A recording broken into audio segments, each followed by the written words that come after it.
দুর্গাপূজার সময় ঘনিয়ে এলেই ওপার বাংলার বাজার ছেয়ে যেত পদ্মার ইলিশে। কলকাতার সিংহভাগ রান্নাঘর থেকে ভেসে আসতো সরিষা ইলিশের সুবাস। তবে এবার তেমনটা হয়তো আর হয়ে উঠবে না। সম্প্রতি বাংলাদেশের সাধারণ মানুষ যেন কম দামে ইলিশ খেতে পারেন, সেজন্য ভারতে সুস্বাদু এই মাছ রপ্তানিতে নিষেধাজ্ঞা জারি করেছেন নোবেল বিজয়ী ডক্টর মোহাম্মদ ইউনূসের নেতৃত্বাধীন অন্তর্বর্তীকালীন সরকার। এই নিষেধাজ্ঞার খবর সামনে আসার পর শোরগোল উঠেছে যে ক্ষমতাচ্যুত সাবেক প্রধানমন্ত্রী শেখ হাসিনা তার শাসনামলে নিজে সরকারিভাবে নিষেধাজ্ঞা আরোপ করা সত্ত্বেও ভারতকে কিভাবে ইলিশ উপহার দিতেন। মূলত ২০১২ সালে সাবেক প্রধানমন্ত্রী শেখ হাসিনার আমলে ইলিশ রপ্তানি নিষিদ্ধ করা হয়েছিল। ভারত তিস্তা নদীর পানির সুষম বণ্টন না করায় এই নিষেধাজ্ঞা আরোপ করা হয়। কিন্তু নয়াদিল্লি তিস্তার পানির সুরাহা না করলেও নিজ উদ্যোগে দুর্গাপূজা, পহেলা বৈশাখ এবং জামাই ষষ্ঠীর সময় পশ্চিমবঙ্গে ইলিশ পাঠাতেন ভারতের পরম বন্ধু শেখ হাসিনা। ভারতের সঙ্গে সুসম্পর্কের নিদর্শন হিসেবেই এই নিয়ম অনুসরণ করে আসছিল আওয়ামী লীগ সরকার।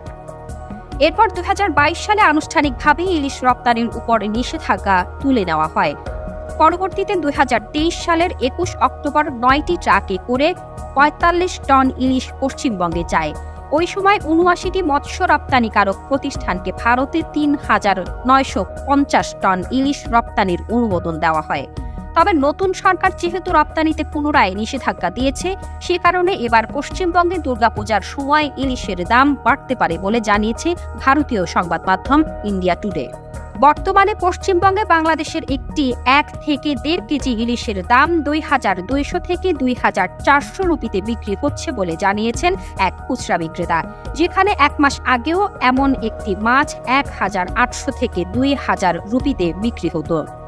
এদিকে ভারতে ইলিশ রপ্তানির ওপরে নিষেধাজ্ঞা আরোপ করে হাসিনার শাসন নীতি থেকে সরে আসা নতুন অন্তর্বর্তীকালীন সরকারকে সাধুবাদ জানিয়েছে সাধারণ মানুষ।